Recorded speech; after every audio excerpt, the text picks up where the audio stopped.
ओम सजात्म स्वरूप परम गुरु शुद्ध चैतन्य स्वामी नमः। जी स्वरूप समझा विना पाम्यो दुख अनंत समझाव्यूते पद नमो श्री सद्गुरु भगवंत। यहाँ आत्मसिद्धि शास्त्र को लेने का अल्प बुद्धि से कुछ प्रयास कर रहे हैं।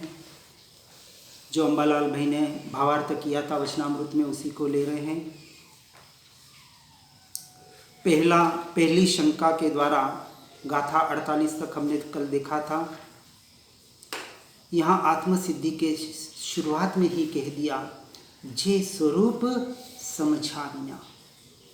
आत्मस्वरूप नहीं कहा। क्यों नहीं कहा? क्योंकि 6 द्रव्य हैं। 6 द्रव्यों के अपने अपने स्वरूप को, एक एक द्रव्य के स्वरूप को यथा योग्य जब तक आप नहीं पहचानोगे, और खास करके 2 द्रव्यों के स्वरूप को हमको पहचानना है, जिसका अनादिकाल से संयोग संबंध, निमित्त नैमित्तिक संबंध रहा है। एक जीव द्रव्य यानी मैं आत्मा, और ये पुद्गल द्रव्य जिसको हम मन वचन काया कर्म के उदय जिस नाम से भी पुकारते हैं। ये जीव और पुद्गल, इन 2 द्रव्यों का अनादिकाल से संयोग संबंध चल रहा है। इसलिए दोनों द्रव्यों का यथार्थ स्वरूप हमें समझना पड़ेगा। एक अपेक्षा से कहें तो संसार के स्वरूप को और मोक्ष के स्वरूप को, दोनों को यथार्थ रूप से समझना पड़ेगा। क्योंकि संसार का स्वरूप समझ में ही नहीं आएगा तो वहां से निवृत्ति कैसे लोगे? औदासीन्य वृत्ति कैसे प्रकट होगी? वैराग्य भाव कैसे प्रकट होगा? आत्मा की तो बातें सुन रहे हैं और संसार में वैसे ही रचपच रहे हैं, क्योंकि संसार के स्वरूप को दुख रूप माना ही नहीं, उसके स्वरूप को भी नहीं समझा है। तो दोनों को स्वरूप को यथार्थ रूप से समझना पड़ेगा। इसलिए 2 जो नए बताएं, व्यवहार और निश्चय, समझने के लिए। बाकी तो अंत में इन दोनों नयों से भी हटना है हमें। फिर अनेकांतवाद में जाके फिर सम्यक एकांत में जाना, ये पूरा मार्ग है मोक्ष का। सम्यक एकांत का मतलब सम्यक चारित्र, आत्मरमणता, उसके सिवा दूसरा कोई उपाय नहीं है। सिद्ध परमात्मा जो अनंत काल के लिए कार्य कर रहे हैं, वही कार्य मुझे अनंत काल के लिए करना है। और जो कार्य अनंत काल के लिए करना है, कौन सा कार्य? स्वरूप रमणता। उसके लिए हम कितना पुरुषार्थ कर रहे हैं? पुरुषार्थ बता रहा हूं मैं। भक्ति स्वाध्याय सत्संग की बात आप कितना पढ़ते, कितना याद है, मुझे कोई लेना देना नहीं है। पुरुषार्थ का मतलब अपने उपयोग को अपनी आत्मा की तरफ, अपने द्रव्य की तरफ ले जाने की जो प्रोसेस है, जो पुरुषार्थ है, जो भेद ज्ञान के द्वारा ही हो सकती है। यह प्रैक्टिकल पुरुषार्थ, चलते फिरते खाते पीते उठते बैठते कितना कर रहे हैं, इसका स्वयं से स्वयं को विचार करना है। ऐसा उत्कृष्ट मार्ग मिला, महापुण्य के पुंज खत्म हो गए, वापस वो पुण्य मिलने वाला नहीं है, खर्च हो गया। आपको वस्तु मिल गई। कौन सी वस्तु? अभी बाहर की, यानी ये मार्ग मिल गया, ऐसे सत्पुरुष मिल गए। और ऐसा मिलने के बाद भी यदि स्वयं का काम नहीं किया तो उसे मूढ़ कहेंगे, पागल कहेंगे, क्या कहेंगे? संसार में हो और 1 घंटे के अंदर किसी को 1 करोड़ का फायदा होता हो और वो घर पे बैठा रहे, जाने देना, मिलना होगा तो मिल जाएगा। अब उसको पागल कहोगे ना? अरे 1 करोड़ का प्रॉफिट हो रहा है 1 घंटे में, और कितना चाहिए? और यदि बेटा होगा, कोई अपना होगा तो भगाएंगे पहले, अरे जा पहले काम कर, सब छोड़, काम मनने दे। अरे यहाँ तो अक्षय खजाना बता रहे हैं आपको। अनादि का भवभ्रमण मिटाने का प्रयास करवाया जा रहा है, और हम सिर्फ सुन के पढ़ के संतोषी हो रहे हैं, क्योंकि रुचि नहीं है, उसकी महिमा नहीं जगी है। पैसे की जितनी महिमा है, संसार की जितनी महिमा है, यहां तो ज्ञानी पुरुष कहते हैं उससे अनंत गुना महिमा यहां लानी है। अरे अनंत गुना तो छोड़े, यहां 10% भी है क्या, 1% भी है क्या? विचार करें संसार से और अपने मोक्ष मार्ग का प्ररूपण में। अनंत गुना बहुत दूर बात हो गई। हम तो कहते हैं जितना संसार में है उतना तो करो पहले। यहां 60 साल बिता दिए परिवार के लिए, समाज के लिए, संसार के लिए, क्या कम है? पर परिणमन के लिए 60 साल बिताए ना, मेरे ख्याल से सभी 60 के ऊपर ही है या लगभग आसपास के होंगे। 60 साल में तो गवर्नमेंट रिटायर कर देती है, लेकिन हम घर बार बिजनेस वाले होते हैं, उनकी तो दुकानें होती है, कौन भी रिटायर करे हमें, वो खुद रिटायर्ड कभी होता नहीं है, होना चाहता नहीं है। और कृपाणु देव जैसे ज्ञानी पुरुष कहते हैं 70वें साल में एट द एज ऑफ 17 बाल वय में, आज 18 साल में भी उसको जो अपन परिपक्वता नहीं मानते हैं, पूर्व का लेके आए थे सब साथ में। तो हम भी यहाँ भाता बोलते हैं ना, क्या बोलते हो, 2-3 दिन के ट्रेन में सफ़र में जाना हो तो गठड़ी बांधते हैं, बाहर का नहीं खाना, और करोमन्ना में तो बिल्कुल नहीं खाना, तो बाहर का कुछ भाता लिया, ये भाता तो यहाँ मिल रहा है ना, अब बांध कितने रहो इस भाते को, जो साथ में जाने वाला है और जो यहाँ रहने वाला है उसको कितना बांध रहे हैं, विचार करना पड़ेगा। कर विचार तो पाप, हर तरह से विचार करना है, ऐसा थोड़ी का संसार का विचार नहीं करना है, संसार से हटने का विचार और आत्मरमणता का विचार, एक नास्ति से, क्योंकि वहां से हटना है, और आत्मरमणता जो उपादेय है, ग्रहण करने योग्य है। अब ऐसे स्वरूप को समझकर और ऐसे स्वरूप को जो समझाने वाले श्री सद्गुरु भगवंत, इसका अपेक्षा से अर्थ ऐसा भी किया जा सकता है, श्री यानी सरस्वती शास्त्र, सद्गुरु सबको पता है, भगवान परमात्मा सबको पता है, देव गुरु शास्त्र, इन तीन पद को समझाव्युते पद नमु, क्योंकि तीनों पद से के द्वारा हमने समझा है, ऐसा भी अर्थ एक आप कर सकते हैं। तो जो, क्योंकि भावों का परिणाम, अपने को तो भावों की अभिवृद्धि करनी है। जो हम लोग गाथा बोलते हैं ना, आप प्रभु नो, कौन सा बोलते हैं वो गाथा, आपकी जगत तेह, जो आत्मसिद्धि शास्त्र में आ रहा है, तेह प्रभु नो दीन, वहां हमने आप कर दिया, अब वहाँ आगा सालों ने भी उसको बदल दिया है, आपकी जगह वापस तेह कर दिया है। आपका मतलब सिर्फ एक व्यक्ति विशेष हो गए कि आपके चरणों में मैं झुक रहा हूँ। और तेह का मतलब क्या होता है, तेह प्रभु नो दीन, तेह जो मेरे भीतर बैठा हुआ जो परमात्मा स्वरूप आत्मा है, क्योंकि उन्होंने अपने हृदय में महावीर स्वामी और महावीर स्वामी के द्वारा अपनी आत्मा को स्थापित किया था। दास दास हूं दास छो तेह प्रभु नो दीन, इसके ऊपर एक पुस्तिका लिखी हुई है मुंबई वाले को, ये काराणी करके है, ये तेह और आपके ऊपर, ठीक है, बाहर की वस्तु है, इसमें कोई अटकने जैसा नहीं है। हम आगे गाथा में बढ़ेंगे। आत्मसिद्धि शास्त्र की जो शंका की हुई है शिष्य के द्वारा, जो शिष्य और गुरु के द्वारा जो यहाँ संवाद के रूप में प्रश्न और उत्तरिका देने का कृपाणु देव ने अपने आप में एक अच्छा प्रयास किया है, उत्कृष्ट प्रयास किया है, अच्छा तो क्या कहेंगे। तो शंका थी शिष्य को हो रही है कि आत्मा, क्योंकि हमें अनादि का इस 5 इंद्रियों के परिणमन का और मन के द्वारा ही उन विषयों को उनका अनुभव करने का अभ्यास है, और आत्मा कुछ देखने जानने में अनुभव में तो आ नहीं रहा है। तो अब आप हमें समझाएं, आप कह रहे हैं आत्मा है, नित्य है, करता है, भोक्ता है, मोक्ष है, मोक्ष का उपाय है, तो कैसे। तो प्रश्नों कल हमने देखे, आगे आज हम पहले 2 गाथा बोलेंगे। गाथा 49,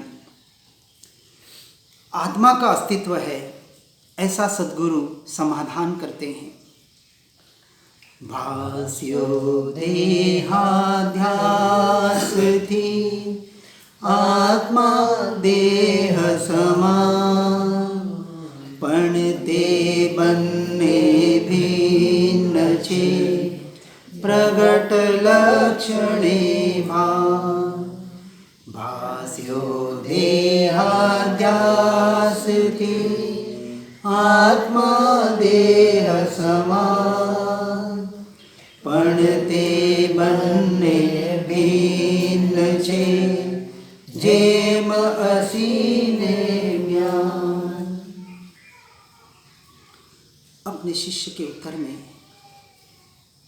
यहाँ गुरु के रूप में वास्तविक निश्चय से हम ही हमारे गुरु हैं और हम ही हमारे शिष्य हैं, और यही प्ररूपणा यहाँ करने का प्रयास किया गया है। व्यवहार से कोई भी गुरु शिष्य कितना भी बन जाए, आज दिन तक कोई किसी का गुरु बन सका नहीं, बन सकता नहीं, कोई किसी का शिष्य बन सका नहीं, बन सकता नहीं। ये परमार्थ का कथन भी साथ में स्वीकार करना है। अब यहाँ कहते हैं देहाध्यास से अर्थात अनादिकाल से अज्ञान के कारण देह का परिचय है। देहाध्यास कहें या अज्ञान दशा कहें या मिथ्यात्व कहें, जिस भी नाम से पुकारें, भावों को समझना है। हमें शब्दों को पकड़ने की आदत है। आज शब्दों पे जितने वाद विवाद होते हैं वो भावों तक नहीं पहुंच पाते हैं, क्योंकि एक शब्द के 10 अर्थ 25 अर्थ आप चाहे जिस अर्थ से उसका प्ररूपण कर सकते हैं।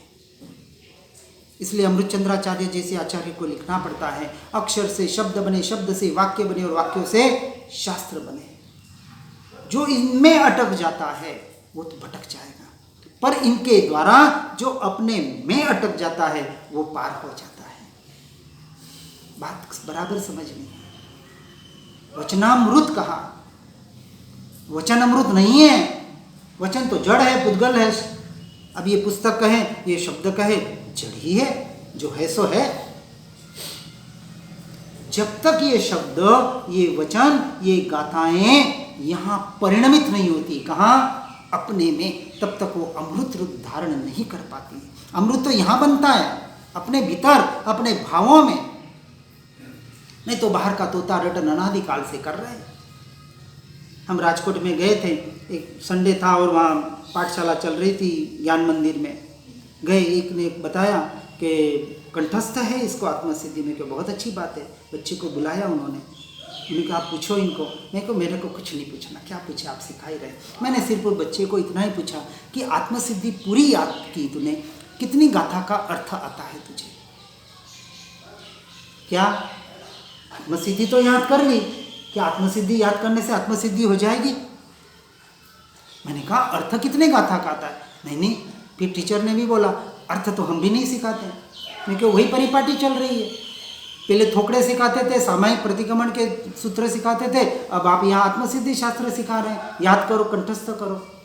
निषेध नहीं कर रहे हैं, पर जब तक उन सूत्रों के अर्थ को नहीं समझेंगे, अर्थ को समझ के उसके तत्व को नहीं समझेंगे, यहाँ तक तो व्यवहार है। और जब वो तत्व समझ में आकर जब यहाँ परिणमित होता है, तब उसको निश्चय कहा, उसको अमृत कहा। जब वो वचन, ये महापुरुषों के वचन जब यहाँ परिणमित होते हैं तो अमृत रूप बन जाते हैं, तो उसे अमृत वचन कहने का हमें अधिकार है।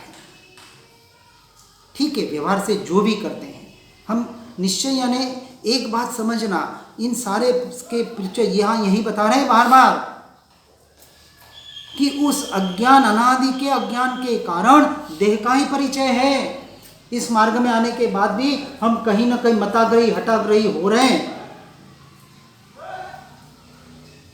सबसे हटना है। ये जीव तो इसके पुण्य की उदय या कहीं भी हो आज कोई कहे कि आपके प्रत्यक्ष गुरु कौन है, अभी तक तो नहीं मिले। और अपेक्षा से सभी मेरे गुरु हैं, जिन जिन से मैंने पाया है, सबसे कुछ न कुछ पाया है। जिस जिस मार्ग में मैं गया हूँ, कम से कम 7-8 आत्मा के मार्ग में सब जगह जाके आया हूँ मैं। उनके थोड़ा थोड़ा गहराई में अभ्यास करके भी आया हूँ, उनके सानिध्य में भी रह के आया हूँ। क्योंकि पहले से एक झंखना थी, हमारे भैया को पता है,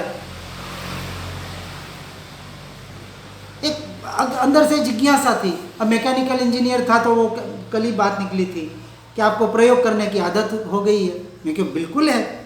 मैं जब क्रिया मार्ग में था, सामायिक प्रतिक्रमण करता था, एक एक सूत्र के मैंने अर्थ और फोटो सहित, भुवन भानु सूरी जी हमारे एक आचार्य, हमारे यहाँ नहीं श्वेतांबर वालों के, वो हमारे, क्योंकि अब मेरा तो कोई पंथ ही नहीं है, स्पष्ट कहता हूँ।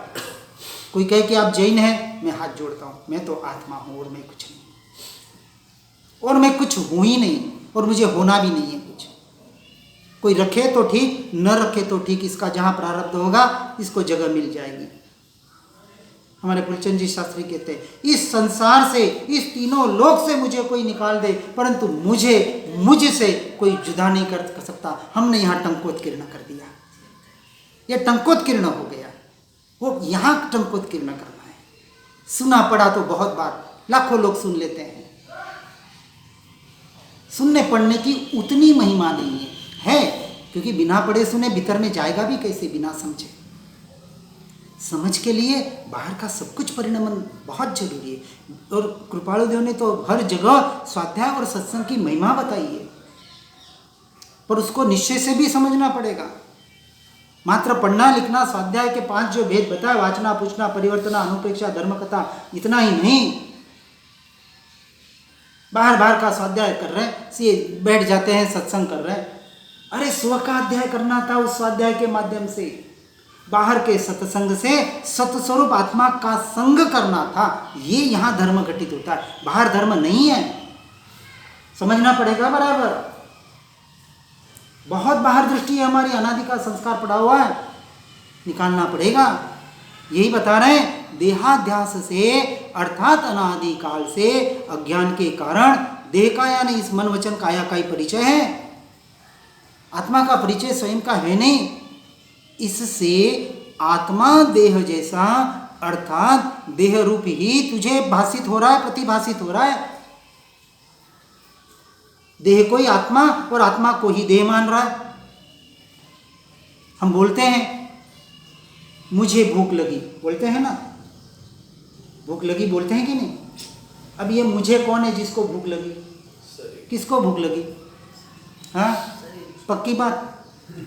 अब दूसरी बात बताता हूं, मुझे मोक्ष जाना है, ये कौन बोल रहा है? हाँ, किसकी पर्याय? कौन जाएगा मोक्ष में? आत्मा जाएगा। अब यहां मुझे कौन और यहां मुझे कौन? दोनों शब्द यहीं से निकले। मुझे भूख लगी, मुझे मोक्ष जाना है, दोनों पुद्गल शब्दों के भाषा वर्गणा के परिणमन। अब दोनों के भावों में कितना जमीन आसमान का फर्क। जो भूख लग रही है वो तो जड़ पुद्गल का परिणमन है, ठीक है, अनुभव करने वाला कोई और है, लेकिन जिसको भूख लग रही है वो तो कोई और है, मैं थोड़ी हूं। फिर भी हम कह रहे हैं मुझे भूख लगी, और यहां कह रहे दोनों में मान रहे मुझे, यही तो मिथ्यात्व है। मुझे मोक्ष जाना है, अब मोक्ष में तो आत्मा जाएगा, तो उसको भी मुझे मान रहे। अब यहां भेद किया आज दिन तक कभी? यदि जागृति है तो बलिहारी है आपकी, लेकिन वो जागृति कितनी रहती है जब कहते हैं कि मुझे भूख लगी। अरे मुझे नहीं भूख लगी, इस मुर्दे को भूख लग रही है। हाँ, आत्मा है, एक क्षेत्राव का संबंध होने की वजह से व्यवहार की अपेक्षा से वो भूख का अनुभव कर रहा है, निश्चय से उसी वक्त वो अपने ज्ञान स्वभाव का अनुभव कर रहा है। ये व्यवहार निश्चय का वहां समन्वय करना है। उसी क्षण ऑन द स्पॉट एक छेद और 2 घाव, 2 टुकड़े, इसका नाम भेद ज्ञान, भेद विज्ञान। भेद छेद करी आत्मा रंत रूपी थाय रे। नौपत जी की जो ओड़ी करते मंदिर वाले, उनमें ये दोहा आता है। पूरा मार्ग बता दिया एक दोहे में, अरहंत पद ध्यातो तको दव गुण पज्जाय रे। क्योंकि इसने 9 ओळ्या विधि से ये दोहे बोल बोल के प्रदक्षिणा दे दे के सारी क्रियाएं की हुई है, शुद्ध क्रियाएं, और उसी को हम धर्म मानते थे। क्योंकि बताया गया शुद्ध से शुद्ध क्रिया, शुद्ध शुद्ध से द्रव्य और भाव से करोगे तो संवर और निर्जरा होगी। लेकिन जो उन क्रियाओं में, उन शब्दों में जो बताया गया, 2010 तक तो मुझे भी नहीं पता था ये द्रव्य गुण पर्याय होता क्या है, और पूरा धार्मिक व्यक्ति कहलाता था मैं क्रिया के आधार पर। वो धार्मिक मंडल का पूरा मैं संरक्षक था वहाँ। मेरे बिना कोई धर्म की वो बाहर की क्रियाएं प्रोग्राम नहीं होते थे। अपने आप को मानता था, देखो मैं धर्मी मानता था, बिल्कुल सही बात है। 2010 तक की बात है। 2010 अप्रैल का महीना, तारीख तो आज याद नहीं है। मोक्ष मार्ग प्रकाशक हाथ में आया इन्हीं के द्वारा, फूलचंद जी मेहता के द्वारा, क्योंकि गए थे हम आगाज के बारे में जानकारी लेने के लिए। तो उदय होता है तो निमित्त अपने आप, काल लगती पकती है तो निमित्त वैसे बनते ही बनते, मिलते ही मिलते हैं। लेकिन काल भक्ति के आधार पर बैठना नहीं है। अनादि काल से ये जो देह रूप भाषित हो रहा है, कौन? आत्मा। ये देहाध्यास, आत्मभ्रांति सम रोग नहीं। कभी रोग लगा, ये देहाध्यास आत्मभ्रम। अब एक छोटा मोटा रोग हो जाता है, कोरोना तो बहुत दूर की बात है, वो कोरोना हो जाए तो पहले भागेंगे। अच्छे से अच्छा डॉक्टर, जितनी ज़्यादा कोई कहेगा अरे पॉजिटिव हो गया फलाना, अरे अरे दूर रहो, दूर दूर रहो। अच्छे से अच्छा डॉक्टर, अच्छे से अच्छा हॉस्पिटल, जितनी कैपेसिटी है, एक भूख का रोग मिटाने के लिए इतना प्रयास, अरे अनादि का रोग मिटाना है इसके लिए कितना प्रयास। विचार करें, कर विचार तो पाम। हर जगह विचार की महत्ता दी हुई है। खाली ऐसा थोड़ी कहा कि आत्मा का विचार कर लेगा तो पा लेगा, नहीं, हर जगह विचार करना पड़ेगा। क्या मैं कर रहा हूं और जो संसार में कर रहा हूं उतना प्रयास क्या मैं इस धर्म क्षेत्र में कर रहा हूं क्या? ऐसे ज्ञानी पुरुष मिलने के बाद, जब तक अज्ञान दशा में था कोई बात नहीं, पर जब ये ज्ञान दशा का पता पड़ा, ज्ञानी किसे कहते हैं, ज्ञान किसे कहते हैं, ज्ञायक भाव किसे कहते हैं, केवल ज्ञान किसे कहते हैं, जब व्यवहार निश्चय से इसके स्वरूप को समझा, जाना, माना, इसके बाद कितना पुरुषार्थ किया। इसलिए हम 3 शब्द यूज करते हैं। पुरुषार्थ सिर्फ और सिर्फ आत्मा के लक्ष्य से घटित होता है। पुरुष यानी आत्मा, अर्थ यानी प्रयोजन। पुरुषार्थ बाहर कहीं नहीं होता है। शब्द हम यूज करते वो चीज अलग होगी। फिर दूसरी बात, जो आज बिना आत्मा के लक्ष्य से सिर्फ धर्म के नाम पर क्रिया कर रहे हैं, वो मेहनत कर रहे हैं, कुछ मेहनत कर रहे हैं क्योंकि पुण्य कमा रहे हैं, और इसके अलावा जो कुछ भी है सभी गधा मजूरी कर रहे हैं। मैं करीबन इस बात को बताने का प्रयास करता हूं। गधा क्या करता है, उसके ऊपर मिट्टी डालो, हीरा माणक सोना डालो, और कुछ चंदन डालो, कुछ भी डालो, उसको तो कोई पता नहीं। बोझा लिया, एक स्थान से दूसरे स्थान से पहुंचा दिया, खाली कर दिया, वो अपने आप को रिलैक्स मान लेता है। यही हम संसार में कर रहे हो, कुछ नहीं कर रहे। वो बोझा लग नहीं रहा है। सबसे बड़ा माइनस पॉइंट हमारा यही है। और जब तक ये देहरूपी जो देहरूप भाषित आत्मा हो रहा है, वो जब तक आत्मा और देह दोनों भिन्न हैं, ऐसा जब तक परिभाषित नहीं होगा, ऐसा जब तक अभ्यास नहीं होगा, तब तक उसके लक्षणों के द्वारा जब तक उसकी हम पहचान नहीं करेंगे, क्योंकि दोनों भिन्न भिन्न लक्षणों से प्रकट ज्ञान में आते हैं। कहाँ आते हैं? ज्ञान में, जानने में आते हैं। किसके द्वारा? अब यहाँ उपाय करना है, सिर्फ और सिर्फ भेद ज्ञान और भेद विज्ञान के द्वारा ही जानने में। जब तक भेद ज्ञान करने का अभ्यास ही नहीं करोगे, बात वही बताई, सिर्फ भेद ज्ञान शब्द का प्रयोग नहीं किया। दोनों भिन्न ही हैं और भिन्न करने भी नहीं है। करने का नाम महापाप है और दोनों को भिन्न मानने का नाम महापुण्य है। क्योंकि करने के लिए क्या करना है? आत्मा और शरीर को अलग करने के लिए बहुत सिंपल प्रोसेस है। एक क्षण में, एक सेकंड में सिर्फ मानना है, खलास। आत्महत्या बोलते हैं ना, आत्महत्या कर लो, आत्मा और शरीर भिन्न हो गया। चींटी के आत्मा के शरीर को भिन्न करना है तो क्या करना? इसको मसल दिया, फट से आत्मा और शरीर भिन्न हो गया। तो भिन्न करने का नाम धर्म नहीं है। जो जैसा है भिन्न ही है और भिन्न ही मानना है। सिर्फ मानना है मान्यता में। कितना सिंपल काम है। और इसलिए सिंपल काम के लिए इतने इतने शास्त्र रचे गए। हम तो इसलिए प्रायोगिक अभ्यास देते हैं, प्रयोग करो और शास्त्रों को भी भूलो। बहुत सिंपल से प्रयोग है। समझने होगा तो शाम को आ जाना, हम प्रयोग समझाएंगे जिसको समझना हो। शुभ से शीघ्र जिसको करना हो, हमने आपको दे दिए प्रयोग। और जब प्रयोग कर रहे हैं ना, उनको खुद को पता पड़ रहा है कि वास्तविक ये प्रयोग, अब वो अपना अनुभव बताएंगे। 3-4 दिन से कर रहे हैं वो, कि नहीं कर पाते हैं हम, और करते हैं तो कितना आनंद आता है कि वास्तविक ऐसा लग रहा है अब कि अब मैं अपने भीतर जा रहा हूँ, अपने को स्वीकार कर रहा हूँ, अपने अस्तित्व को, कि मैं कोई वस्तु हूँ और ये जिसको मैं मान रहा हूँ वो मैं नहीं हूँ।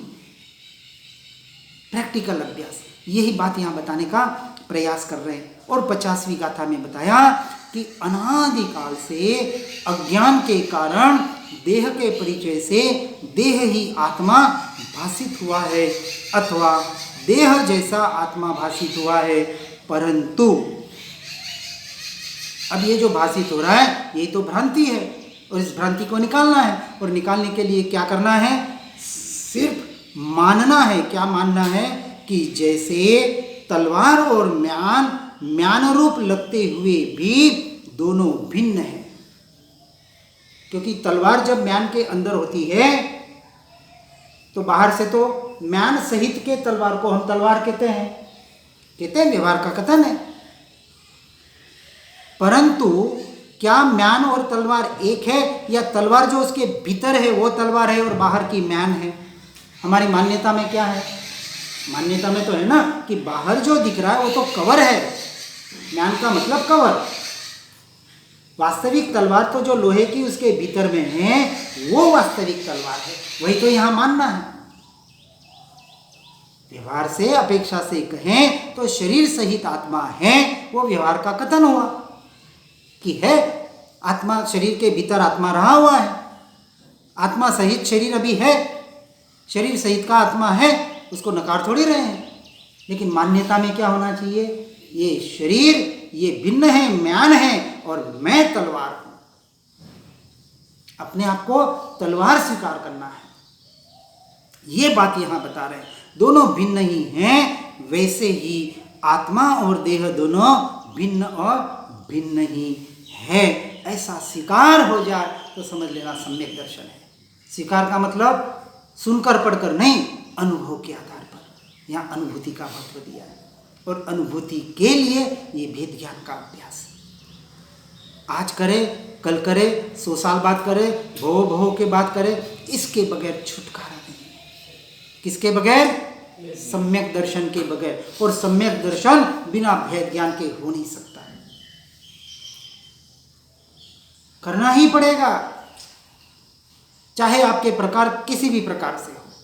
ठीक है, मैंने जिस प्रकार से किया, इस देह के द्वारा जो भी अनुभव के लिए जो भी प्रयास किया, वो कुछ प्रयोग में बताने का प्रयास करता हूँ। हो सकता है कोई अलग मार्ग से, अलग क्रिया से बता सकता है।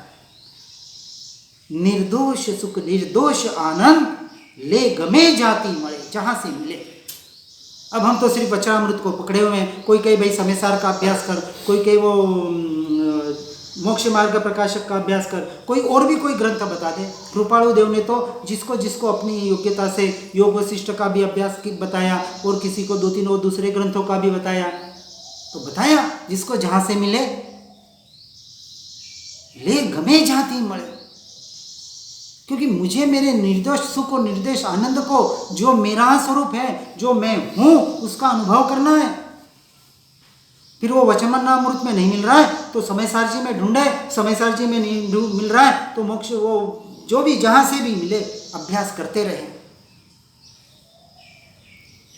ये स्वाध्याय हुआ। हम तो सिर्फ रटन किए जा रहे हैं सालों से, वही क्रियाएं। इसका नाम सच्चा स्वाध्याय नहीं है, ये तोता रटन हो गया। व्यवहार स्वाध्याय जरूर है कि आप कम से कम अशुभ भावों से हटके शुभ भावों में आते हैं, बहुत अच्छी बात है। निषेध नहीं कर रहे हम आगे कैसे बढ़ना चाहिए, हम कहाँ अटक रहे, अपना स्वयं का विचार करने हैं। आप जिंदगी भर आत्मसिद्धि का रटन करते रहो, कंठस्थ हो गई आपको। क्योंकि यदि सिर्फ रोज रोज बोलते जाएंगे तो याद करने की भी जरूरत नहीं पड़ती है, अपने आप याद हो जाएगी बोलते बोलते।